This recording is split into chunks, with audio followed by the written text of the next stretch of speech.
श्री स्वामी समर्थ. नमस्कार मित्रांनो, good morning. आजची सकाळ खूप शांत आहे. उगवता सूर्य, घरात पसरलेला उजेड आणि स्वामींच्या नावाने घेतलेली दिवसाची सुरुवात. सकाळी उठल्यावर मी सगळ्यात आधी एवढंच म्हणते, स्वामी आजचा दिवस तुमच्या हवाली. कारण दिवस कसा जाईल हे आपल्या हातात नसतं, पण तो स्वीकारायची ताकद स्वामी आपल्याला देतात. आज मी स्वयंपाक करताना थोड्या मनातल्या गोष्टी तुमच्याशी बोलणार आहे. स्वयंपाकघर हे माझ्यासाठी फक्त कामाची जागा नाही, ते एक शांततेचं ठिकाण आहे. स्वामी समर्थ म्हणतात, मन शांत ठेवलं की प्रत्येक काम पूजा बनतं. म्हणून स्वयंपाक करताना मी मुद्दाम हळू काम करते, घाई करत नाही. आपण रोज घाईत असतो, वेळ नाही, काम खूप आहे, हे करायचं आहे, ते करायचं आहे.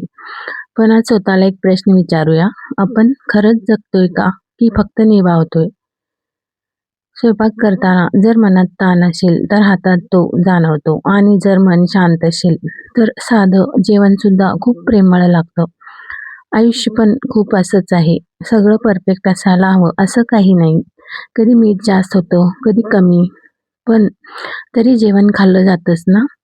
असंच आयुष्यातही थोडं चुकलं, थोडं अडलं तरी चालतं. स्वामी फक्त एवढंच म्हणतात, आपला भाव.